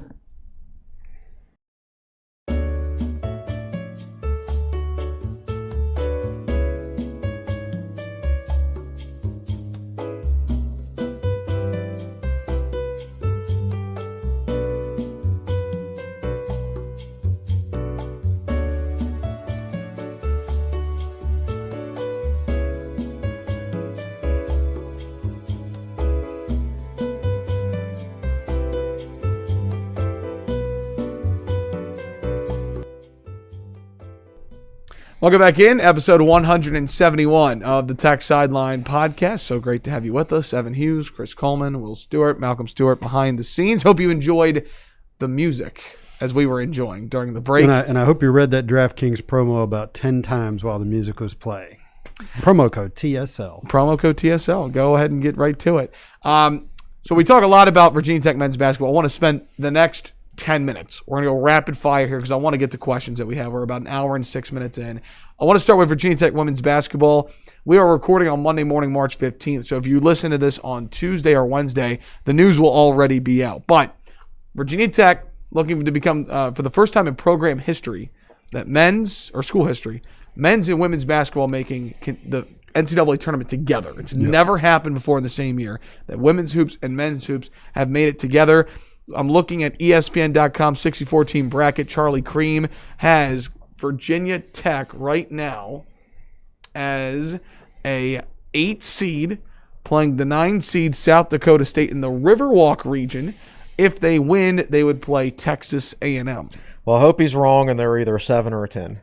But, hey, I'm just happy to be there. Is Texas A&M a 1 seed? Is that what you're telling me? They're good. Really good basketball program. They have a legendary coach down there. So I know South Carolina's good, UConn's good, Baylor's good. There's more parity in women's hoops these days than there used to be. At the highest levels, I would agree. But, hey, it's better than being the 8-9 and playing UConn, which right now Syracuse and Michigan State are 8-9 seeds in the Mercado region, where they would probably await UConn if they can get over Jackson Isn't Mercado an app where you can sell your furniture or something? I've never heard of that before. You've got the Alamo, Mercado, Riverwalk. Right? That's Mercari, Malcolm says. There we go. Malcolm's chiming in. But anyways, we talked about it last week. Hokies coming off a quarterfinal appearance in the ACC tournament. And here's what I will say. I mean, I feel like this team, if they can shoot the ball well, I mean, Georgia Amore's playing at an all-time high right now. Kitley down low. I mean, this Tech team, you never know. They can make a run. Sure. If Shepard's healthy. And Shepard, of course. If she's healthy. which she was hurt in the but ACC tournament. It's been a while since the ACC tournament, like a couple of weeks. Oh, right? it'll be a two full weeks This Friday will be between the ACC tournament and the women's tournament. Yeah. So hopefully that was enough time to get her healthy. So that's a team that is, in a lot of ways, that team's built for success in the NCAA tournament. If Kitley can hold her own, and you can get Shepard, Amore, and Kayla King all hot from outside, they're tough out. They're peaking at the right time. Yeah. So that's again, Selection Monday is this evening, and it'll be really cool for this program. Just they were going to make it last year. I mean, they got such great play from Taj Cole, who transferred in, and it was a really fun team to watch last year. Then have it all shut down. That was one of the teams that was impacted by COVID. Somebody asked on the boards last week, is this the golden age of Virginia Tech Olympic sports? Now, men's basketball and women's basketball, most people don't say, that's an Olympic sport. Right. But generally what the question is non-football. That's because basically, that, even if he didn't phrase it that way, that's what he meant. And the answer to that question is yes. Gotta be. Tech was 18th in the Directors' Cup last year before COVID shut things down, which would have been by far their highest finish ever. And they're ranked in so many sports this year. You've got women's basketball and men's basketball making the tournament for the first time in the same year. Softball, which we'll get to later, I guess they'll probably move up around the top 10 now. Hit 8 homers in one game. Track and field is better than it's ever been. We used to just be good in the field part of track and field, right? And now we're good at the track part too. Yeah. And baseball's at an all-time high. Right. Wrestling, obviously ranked, 5th in the country or whatever, 3rd or whatever they're ranked. It depends. There's a lot of, but I think I've seen them as high as 3rd. You're right. I don't want to leave anybody out, but yes, generally speaking, it is the golden age. Both soccer's are good, I think. Right. The golden age of non-football sports at Virginia Tech, no question. I mean, if you think back to the Big East days, we keep track of the Directors' Cup, what used to be called the Sears Trophy. We keep track of that in TSL articles, and back before Tech joined the ACC, I mean, when they were in the Big East, I mean, you're talking 90s. I think there was even a year where they finished just outside the top 100. Yeah. And back then they weren't fully funded. At least not all. They were still working their way up to funding all scholarships. Exactly. So come a long way. And one sport that is really doing well, Virginia Tech wrestling, finished the regular season ranked number 2 and number 3 in the polls. The NCAA Wrestling Championship start this week. So, I mean, what a week, right? I mean, any sport you want, softball's playing, baseball's playing. You've got wrestling championships. You've got the NCAA tournament in basketball. I mean, there's just so much going on. And the story going into this week is that Mekhi Lewis did get an at-large bid, and he is the number 4 seed as the defending champ at 165 after medically forfeiting the ACC championships. And, Will, I felt like that was a really fair seeding considering everything, right? Did you agree? Yeah, I think so. He did finally lose after winning 28 straight matches or whatever it was. But more so than that, I watched him this year and just the eye test. He was not the same guy to me that won a national championship. He was getting himself in trouble a lot more and not wrestling, in my opinion, as well. In the second and third periods, he'd get a big lead and then just kind of finish up and then he got hurt and lost. So I think that's fair. And I believe they had Sam Latona as a 2 seed. A 2 seed at 125. Corbin Myers as a 3, which I think is phenomenal. He totally deserves that. And where's Hunter Boleyn? Hunter Boleyn at 184. Sorry to say Boleyn. Is the 5 seed. I don't know about that. Yeah, interesting. They've got and Hidley, who he lost in the ACC championships, is a 2 seed. So that probably turned out to be a costly loss. Yeah, because he's 3-1 career against Hidley. That's the first time he'd beaten him. And they're both really good. But just a where's lot my boy Macho Camacho? What weight class? Is that Latona's weight class? Yeah, so Latona is the 2 seed. And Jacob Camacho, if I could spell his name correctly here as I Control F the document, Camacho is a 6 seed. So think about this. Okay, at 184, we just mentioned Boleyn and Hidley. You win that, you're probably the 2 seed. You lose, he's the 5. For Camacho wrestling Latona at the championship at 125, he's a 6 seed. Yeah. And Latona's a 2. So that's a huge. I mean, it really goes to show how winning your title in your weight class at your conference is a big deal when it comes to seeding. So I think I saw this, and I'm sorry, but I don't remember it well enough to really commit and say, and this is what I saw. But I think if everybody wrestles according to seed, the Hokies will finish 4th in the country. Is that right? I did not see that, but there are a lot of high seeds for tech wrestlers. So if everyone wins and does well.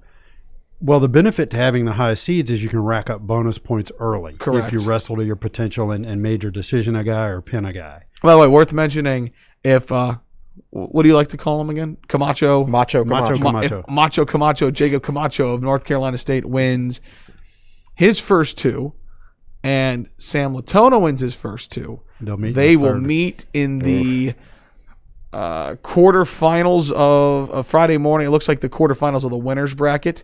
What day does the tournament start? It starts Thursday. Thursday morning. Okay. So they will wrestle. Latona would wrestle Thursday morning, Thursday night, and then Friday morning. If both win, you'd have the 3rd time this year. Yeah. Macho Camacho and round Latona. 3. So let's get back to Mekhi Lewis. To my knowledge, they have not addressed Mekhi's health publicly. No, but I think the fact that he's seated and in, I mean, I think he's wrestling. But there's not. So he will open. And by the way, worth bringing this up, he opens Mekhi Lewis. No, I'm sorry. I was about to say that's not right. His name is here, and Jake Wetzel of Pitt's right here. So for a minute, I was like, hold on, there's no way they're matching up. So they are on opposite ends of the bracket. So Wetzel of Pitt, if anyone's curious, who he had the injury forfeit to, is the 3 seed, and Mekhi's the 4. Okay. The ones ahead of him at 165, Alex Marinelli is the 1 seed who Mekhi beat en route to his championship 2 years ago. The 2 seed is Anthony Valencia of Arizona State. The 3 seed is Wetzel of Pitt, and Lewis is the 4 seed. I don't know if he's wrestled Valencia, but he's beaten Marinelli and he's beaten Wetzel before. Yeah. So, I was about to say that's a lot of high-level talent that has left that weight class in the last year, but no, it's actually 2 years ago. Correct, the 2019 championship. So, anyways, that's the update on Virginia Tech wrestling. I'll go ahead and give another plug. Southeast Regional Training Center does so much for these student athletes. It's a big reason why Virginia Tech is where they are on a national level. Go to southeastrtc.com to find out how you can get involved with Virginia Tech wrestling today. So I think we should probably make an effort to preview the NCAA somehow. It's the big thing is, how can you watch this? And it gets difficult because I think in the past they've run 8 mats at one time. So there's 8 different streams. Oh my God. And if you've got, does Tech have 9 wrestlers, Evan? Correct. I believe if you've got 9 guys wrestling. Do you have sometimes they're wrestling at the same time? Right. Yeah. So and you've only got one computer screen, you're like, how can I watch all because the NCAA does a good job of providing streams for every single mat. So if you've got a guy on mat 7, you can watch it, but it's a challenge. Right. Well, think about it for Coach Roby, right? And if you got wrestlers at both times. Hey, Coach Frey, you go here, I go here. I mean, it is such a shame that they can't have fans, because that is electric when you've got 10, 15, 20,000 wrestling fans. Where is the tournament this year? I don't even know.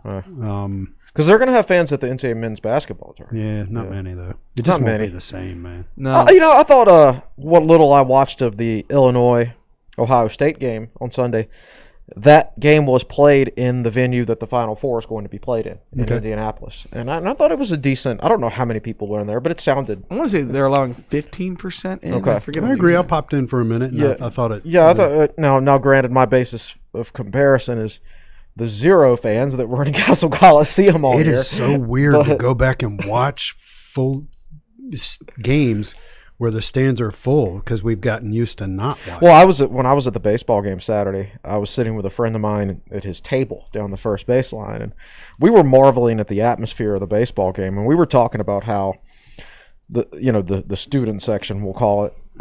They call themselves the Dugout Degenerates. Corey Van Dyke is going to have a feature on them in the next couple weeks, by the way, to go ahead and tease it. I thought it was this week. So they're going to be this. How fast Corey's got 2 coming. He's going to do the story of the hammer, the sledgehammer, and the fans. And whichever. I don't know what order he's going to do it, man. But So we were talking about the student section and the fan support in general, and we were talking about how, one of the reasons it's the way it is because people haven't been able to go to live sports in a long time, and the younger people, the students in particular, they have a lot of pent-up energy right now. No, I mean, yes, no question. That's my noise of agreement. Right. So my hope, and I'm inclined to think this will happen, that we'll have 100% capacity in Lane Stadium this year, and our opening home game is against North Carolina, and there will be a lot of pent-up energy. North Carolina is not exactly a popular team these days amongst the Tech fan base. No. So not only will you have that, you'll have the hype left over from the last time they played here, a 6 overtime game, plus all that pent-up energy. Yeah. And it'll be a night game. So that has a potential to be a great atmosphere. Not that I'm looking, 8-9 months ahead or anything, but I am. Yeah. Well, quickly want to mention Virginia Tech softball. They were on a COVID pause. They lost a doubleheader against Army and a 4-game series against Boston College. Back in action this week against a North Carolina State team that was receiving votes in one poll. They played 4 games. Hokies take 3 of 4. And my goodness, the last 2. Can I read it? Yes, go ahead. Okay, so the team record for home runs in a game was 5. Virginia Tech yesterday hit 5 in the 5th inning alone and had 8 for the game, so that's a new school record. And the individual record was 2 home runs in a game, and I think several players have gotten that. And Kelsey Bennett, had 3 in yesterday's game. And Chip Grubb texted me, and he said, that's the most fun I've ever had at a softball game. I've never seen anything like that. And I think if you go to the TSL Twitter feed, we retweeted Virginia Tech put together a video of all 8 home runs from yesterday. Somebody did comment that there were only 7 in the video. I didn't count them. I just sat there. It's a minute-long video. You lost count at some point. There were so many. But it was the announcer was speechless. Somewhere Angela Tincher's like, if I had half this hitting. So God, if you want to know where Virginia Tech's first national championship as a team would come from, well, I know where it would have come from if they'd had this kind of hitting for softball. Yeah, Angela Tincher's unofficial motto is timing is everything. Yeah. And by the way, that's a 5-run game. I'm sorry, 5-inning game. That's a mercy rule that they hit 8 home runs in. It's just they went into that inning leading 5-4. They left that top half of the inning winning 17-4. Yeah, no, that's how you leave a statement on the road at North Carolina State. So, anyways, they should move up in the polls this week. And then quickly, Hokie baseball hosting Florida State, a storied program this weekend. Lost game 1, leading. Lost late, came back, shut out Florida State the next day, and then Sunday, no Anthony Simonelli, Chris. Kind of the story of the series, not having your Sunday starter. Yeah, when you're missing your Sunday starter, unless you're one of those big SEC schools or deep South ACC schools that's got a really, really deep pitching staff, if you're missing that third starter, then you really need to win the first 2 games to win the series, most likely. Tech has improved so many different ways, but they don't quite have a deep pitching staff yet. I think they've got 3 good starting pitchers. They got 2 or 3 good pieces in the bullpen. I watched Silverling pitch on Saturday, and I was pretty amazed by him. Really nice slider. Yeah, he mixes up his stuff well. He doesn't overly rely on a fastball and everything. He just seems like a guy who knows how to pitch. But the overall pitching staff depth still isn't quite there. Now, granted, they're a year behind from a player development standpoint because they could barely play last year. But so yeah, ideally you win that Friday game, and so you don't have to be reliant on winning your bullpen game. A bullpen game against an ACC team isn't gonna work. Set a program record, 12 pitchers used on Sunday. Yeah. So, independent of the pitching staff, did you text me Saturday and say that Tech started 6 freshmen and 2 sophomores? Was that the amongst the position players, including some of them are red shirts? But yes, that's the majority of the production are freshmen. It's incredible. Yeah. And I don't. It's rare that you see. I mean, ideally, you don't want to be throwing 6 freshmen to the wolves against ACC play. So. I don't know what Tech's record is going to be at the end of the season in baseball. I don't think they're the 12th best team in the country. Their pitching staff isn't deep enough, and their defense still needs some work. So I think they were as high as 12th in one poll, 18th in D1 baseball, which is a really good poll. Yeah, I mean, I think it's kind of silly to be changing rankings every week in baseball this early in the season. I mean, it's baseball. We all know the nature of the sport. You could get swept one weekend and then win 5 or 6 in a row after that. That's just the nature of baseball.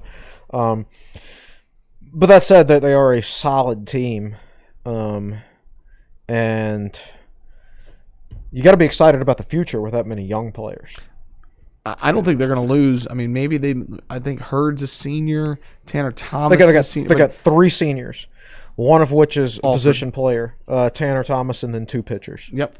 Those are their 3. Now, you don't know about early entries to the draft and things like that because I think technically speaking, this is T.J. Rumfield's 3rd season. It is. Right, because he redshirted. That's true. 19. Then he redshirted. He redshirted, then he played last year as a redshirt freshman for Texas Tech, and now in a year that didn't count, so now he's a redshirt freshman again this year for Tech. So even though he's a redshirt freshman, Rumfield is eligible for the draft after this year. Yeah. And that's a big old corner infield man with a lot of bat talent. And Rumfield's also hitting like 385 with power. On the year. But in a larger sense, it's the interest in the program that has come out of nowhere. That I think is a big story, and I hope it stays. I hope the students are having fun. It's got to sustain. I remember when Tech hosted a regional that time, and the crowd on Friday night was great. It was awesome. Everybody was blown away. And then the next day, they didn't show up. They came once and then didn't show up the rest of the weekend. And that was one of the reasons Pete Hughes left. Yeah. He was disappointed in fan support throughout the course of the weekend. So we're off to a good start in fan support now, and having a nicer stadium will help them stay, hopefully. Concessions are better. The bathrooms are better. They sell beer. What I like about those tables, and it seems like a cool place to watch. They Tech underpriced them because there's a huge wait. It's like $1,000 a year, right? Yeah, and it's great view, great service. They got windshields behind you. So we all know how the wind blows out, and if you're sitting down the right field line or the first base line, normally it would be blowing from the back of your neck, basically. Yeah. Like I went up and watched half an inning from directly behind a home plate, and it was windy up there because it was coming directly through the concourse, directly through the entrance. But I go back down to the tables, and there's no wind at all. Cool. Yeah. But it's not like you can go out and buy one because there's a huge waiting list for those tables. But yeah, you have table service, which is excellent. That's nice. The Hokie Club and whoever's in charge of that does a fantastic job. It is the best $1,000 you can spend on Virginia Tech sports right now, in my opinion. I remember, except you can't spend it because they're all sold out and there's a waiting list. I remember when they first released that pricing. I remember thinking, "Wow, that's cheap." For as many baseball games as there are. Yeah, and it's like a limited food, right? When you're on the table too, food, drinks, right? Yeah, well, you have to pay for it. But I'm sorry, right? But it's like being in a restaurant. You have a server coming to your table, bringing your beers and bringing your food. Now, I do think, and you would have to call Virginia Tech or email them or whatever to confirm this, but some of those table owners did opt out this year. So there are a few of those tables that are available for the rest of this season for a one-time deal. So if that interests you, then you might want to try to confirm that with Virginia Tech, but I think that's the case. Let's go ahead and get to some questions. First of all, Brian says, Evan isn't familiar with Macho Camacho. Should we let him discuss wrestling anymore? Yeah, I just know the name from Chris. So. He was a boxer, right? Yes, and when I grew up in Southside Virginia, I worked in a tobacco barn. So I worked with a lot of Mexican migrant workers and couldn't understand a word they were saying, but they all liked boxing and they all liked Macho Camacho because he was from Mexico. So the only thing I remember from working in that tobacco barn was those Mexican guys looking at each other doing that and going, "Oh, Macho Camacho." All right, here's some questions going back from the top. First of all, Andrew asks, is Cartier Jada able to come back next season? Somebody chimes in about, is he enrolled right now? Any idea about what his status is? I have no idea of his enrollment status. He's eligible to come back next year, but again, why? Why would you? Well, he hasn't been practicing. He's not going to start because there's a guy coming from Wofford who averages 18 points a game and knows Mike Young's system. There's no room for him. I don't know what his relationship with his teammates is or was. Yeah, but, a lot but of these guys on the surface, he bailed. And we've talked about this before. Guys that bailed during COVID, it's going to be tough to come back to the same team while everybody else hung in there. I was talking to a former Virginia Tech coach a month or two ago, and we were talking about the situation, and he's asking me, well, why is this guy transferring, and why is this guy transferring, and things like that. And I'm like, well, he opted out, and then the coach goes, oh, that explains it. Mm-hmm. So it's what I've been saying is like, you choose not to play, and your teammates who, they're getting something stuck down their nose to the back of their throat 3 times a week. They're sacrificing. You're opting out. You're not going to be welcomed back with open arms. That's just the nature of the beast. And that's what I think a lot of these guys who opted out, they did not take that into consideration. And I don't think a lot of those guys will end up back at their same school. Yeah. A couple other comments about we're talking about basketball and the elevation of the program in the last 6 years. Hokie Nation following along. Eddie says basketball is getting more and more fun to follow. Products getting better, so the fans will eventually come. Brian Woodward says no more local TV for the ACC tournament, so that hurts them. No more local TV for the ACC tournament. I guess no Raycom. I guess on the local. I guess that's now network. Oh, like on channel over the air, channel 7 or whatever. Yeah. So interesting point. Here's a question from Neil. Will or Chris, do either of you own the tack shaver? Do you find its waterproof ability or the fact that it fits in a T-shirt pocket more useful? I assume the latter for tactical reasons. I am saving up to afford a tack shaver. I'm considering an increase in the cost of TSL subscriptions so we can all afford tack shavers. Can we just put a tack shaver right here? We have to. And we need a Spurtle. We should totally do it. It's Spurtle.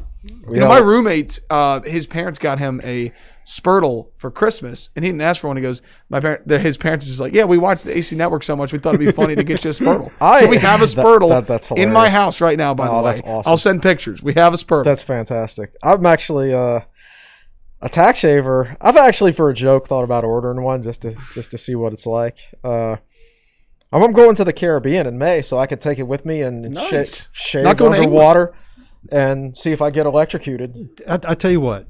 If you go, are you going to St. Thomas? Is that right? Yeah. If you can find an underwater photographer, I will pay for it. If you can get a picture taken of yourself shaving underwater with the tack shaver. Malcolm, can we clip this? Hold on, I need this whole 60-second. I don't think that's going to happen. But we've got pictures of you skydiving. What if we get him skydiving with like a tack shaver and his little just tape it on? No, you can't do that. It's a very quick drop. So you want to take it out. You want to take the scenery. You don't want to be posing for a picture and shaving. Yeah. Andrew, what is the dude on the left wearing? Went with a yellow button down today. Khakis. What is the dude on the left? Is this your first time here? Gosh, Macho Camacho, my shirt. Listen, I'm trying to, but I could have gone with the pink button down today, but somebody, one of my buddies who watched the podcast, like, God, you wear that pink button down a lot. So I made sure to switch it up and go with the yellow. So what did you do with the? We gave you a TSL polo shirt, right? Mm-mm. What? I do not have a TSL. I have a shirt that's at home in Richmond. But that's it. You have to go shopping on the swag table after. I would love to. No, here's the thing. If I get, I will wear a TSL every week moving forward. We need to hire Man, you guys need to speak up. I'm not good about that kind of stuff. Just trying to. All of my kids have TSL stuff. Why doesn't my podcast host have it? We need to raise TSL subscription so we can hire like a person to like dress us for every podcast. I like the jacket you're wearing today. We talked about that before on previous podcasts. We did. Adidas. This is old, yeah. Let's see a couple other. We talked about Padula. With Murphy's size, Tech needs more size from the back court. Bama Seal and or Maddox have to play more. Referring to Murphy. Oh, Storm. Sorry, I was like, who's Murphy? Sorry, Storm. Storm. We all know him by Storm, and I hear you. Yeah. Luke Hamley writes in, by the way, Tech has 8 wrestlers. They do not have a wrestler at 141 or 197 in the upcoming NCAA Wrestling Championships. Thank you, Luke. So I guess Hilligus would have been 141 and Andy Smith at 197, and those guys didn't make it. Yeah. Neil writes, does bringing in Storm next year create an odd man out for Couture, Cone, and Aline? Well, we kind of went into that. It's I mean, it just means less time for Couture at point guard. I would say, but yes, somebody's minutes will go down to a certain extent. Yeah. That's just the way it is. And Especially if Beatty decides to come back, right? No, because Beatty will get, let's say, Storm plays 30 minutes a game at point. Beatty would play 10. So that means 0 minutes at the point for Couture, which means he goes back to the 2 guard. And now you've got Couture, Aline, Bamaseal, and Cone, and Tyrese Radford. Holy cow! 5 guys for 2 positions, 2 of those wing positions, both of those wing positions. So we're going to find out. Like, you look at Florida State. Florida State plays 10, 11, 12 guys. Mm-hmm. Almost everybody on their roster is a really good player, and you don't see a lot of transferring out. Leonard Hamilton, I think, is a very likable guy. I think he's his players clearly like him. But yes, you're right. They always play a lot of guys. Mike Young's also a likable guy. Right. And the key here is open and honest communication. So when Jalen Cone only plays 10 minutes against, or less than that, when maybe 5 minutes against Florida State because he's not a great matchup because he's so small, you have to say, okay, Jalen, but you're a great matchup against this team, so you're going to play 20 minutes or 25 minutes against this team, right? And so you have to make that clear to them. And even during the recruiting process, and say, here's how I run my program. And if this is acceptable to you, we would love to have you. Yeah, now, what that's going to lead to is lower recruiting rankings, which means Mike Young won't be recruiting well, air quotes. But it's going to lead to better fits in the program and more wins, right? If you tell me Mike Young can't recruit, I will fight you. But he's won enough games now to where he can sign a very low-rated recruiting class, and everybody's just going to be like, it's fine. Great player development, blah, blah, blah. And that's what we're working towards in the football program. Like right now, Justin Fuente can't recruit, right? But if he starts winning with these players, he was using air quotes. Oh, I'm sorry. I'm sorry. I thought we were being little from right. Air quotes for those listening. Right now, Justin Fuente, quote unquote, can't recruit. If he starts winning with these low-rated recruits, then the narrative changes to he's just a really good evaluator of talent and a really good player developer, right? So it all, whether you're a good recruiter or not, is determined by whether you win or not. All right, 2 things. Trivia question from Clark Rulin for Will and Chris.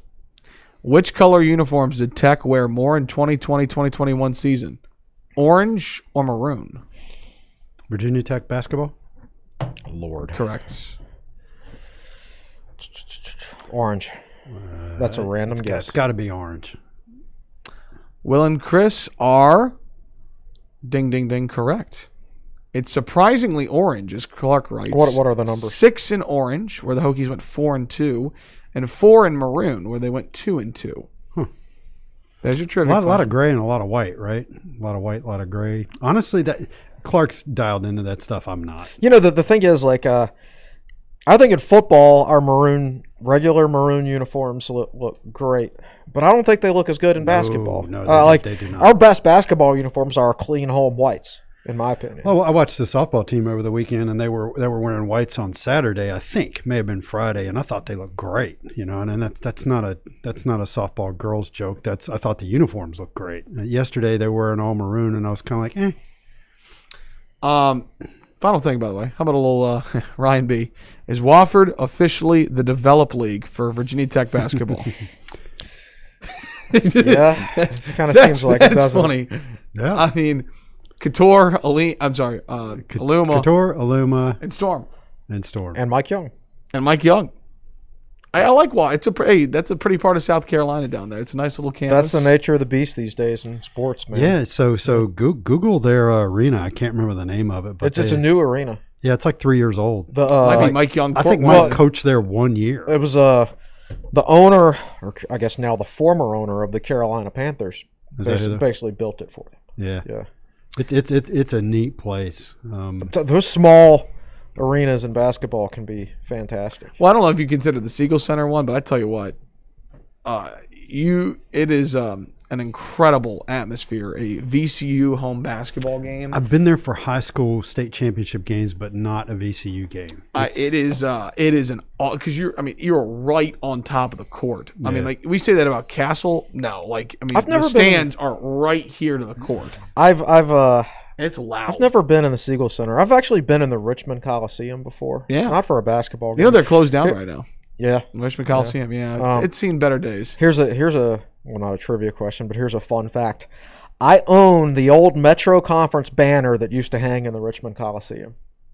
That is trivial. That is awesome. You got to tweet out a picture of that. You should tweet that out. I don't even know where it is. I'll tweet out a picture. Don't you have old seats from Castle? I do. Yeah, I do. Like 2 of them.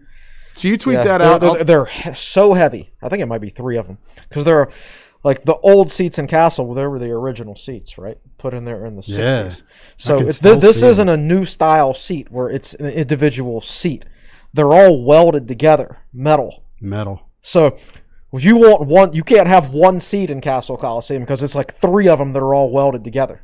Yeah. Oh man, those things are heavy. Like I had to get help to put them in to take into my house. Yeah. It's crazy. What a great show today. Yeah, Brian, Wofford is the best arena in basketball outside of Power 5. I haven't been there, so I can't comment. But it's neat. Saw pictures of it. It's I don't know. Hinkle. I'm channeling Ace Ventura: Pet Detective when I say Finkel. You're seeing a lot of. I'm talking about Hinkle Fieldhouse is pretty cool. You're seeing a lot of these small schools making really good investments in their basketball arenas. JMU's got a brand new one, a modern one that I think they can leverage financially. Nice. William and Mary's new basketball. William and Mary's never made an NCAA tournament, I believe, but they're one of like 8 schools who have never done it. But they've come close a couple times recently. But their new basketball arena is really, really nice. And the Wofford one, if you look it up, it was $43 million to build 4 years ago. And seats something like 3,500. So right now, Virginia Tech has the least modern basketball arena in the state of Virginia. In the state of Virginia, by a mile, except for like Norfolk State or somebody like that. I guess. Who made the tournament, by the way? Who did make the tournament? Seed. Congratulations to them. Huh. But that's coming, of course. That's the next thing on the docket for Virginia Tech. Supposedly. So I wonder if they'll show us pictures ahead of time or just break ground. Again, that's a whole other topic. Yeah. Anyway. Well, what a great show. Hour 40 minutes in as its headline, Hokies headed to historic Hinkle NCAA Tournament. Virginia Tech women's basketball, that gets started this week too, I believe, correct? Or is that next week? I need to look. They're coming up regardless. It normally starts a few days after the I would think they're going to announce the seedings today and start on Thursday or Friday. So you've got men's and women's basketball, likely, of course, on the women's side, headed to the NCAA Tournament. Baseball and softball in the top 25. Men's and women's soccer in action. Men's and women's tennis. Volleyball. Wrestling championships. I mean, a plethora of Virginia Tech athletics going on here. It's March Madness, literally and figuratively. And we've got everybody covered here at Tech Sideline. Be sure to follow us at Tech Sideline on Twitter. Will Stewart's on Twitter at Will Stewart TSL. Chris on Twitter at Chris Coleman TSL. Chris, how will we cover the game? And for those that want to follow along Tech Sideline's coverage of the first round game on Friday, how can they do so? Boy, I hadn't thought it through yet, Evan. Thanks. Happy Monday. Well, Jake will write a preview for us. I'm actually going to submit a request for press access. But the weird thing is I don't know if I want it because there's so much going on. I don't know if I want to be all the way in Indianapolis just watching one part of what's going on. I also want to be able to pay attention to the women's tournament. Wrestling is, like I said, it's tough to keep track of everything. And we don't have a writing wrestler. I've kind of wound up as a de facto writing wrestler. So I don't know. I don't know if I actually want to go all the way in Indianapolis because I'll be missing other things. Aren't you glad you said that live? Yeah. Well, yeah. It is what it is. We'll see how it shakes out. So we'll see. I know we'll have a Brandon Patterson article this week. He wrote one about the new weight room, and it's one thing I need to get cleared up with him about the article, and then we'll run it. By the way, I've seen his article about the new weight room. It's good. It's very interesting. Yeah, it is. And I will have, I was going to get started on my PFF series again, but instead I might do the inside the numbers on the seeding stuff that I talked about earlier. I think it's a fascinating read. Yeah, Virginia Tech's a 10 seed because they only have 2 quadrant 1 wins, right? And here's what all the other seeds have, all the seeds ahead of Virginia Tech. And I bet my guess is after I do that research and I put that in there, you'll see why Virginia Tech is a 10 seed. If you understand that that's the main criteria the NCAA tournament uses in the selection process. All right, y'all. What a good show. It's the best time of the year. It's March Madness. Yeah, this is a long one, hour and 45 minutes. But we're off and running. Great week. TechSideline.com is the place to go at TechSideline on Twitter. And be sure to like and subscribe. And thanks to DraftKings for entering into the sponsorship. And remember that promo code TSL. Promo code TSL, all caps, TSL. All right, that'll do it. Episode 171 of the Tech Sideline podcast. For the best podcast producer in the land, Malcolm Stewart. On the podcast set, our managing editor, Chris Coleman, our founder and general manager, Will Stewart. I'm Evan Team saying so long. Thanks so much for watching and listening to episode 171 of the Tech Sideline podcast presented by Campus Emporium, Anytime Fitness, DraftKings, and the Southeast Regional Training Center. Have a great week, Hokies, and we'll be back on Monday to break down the second and third rounds of the NCAA tournament.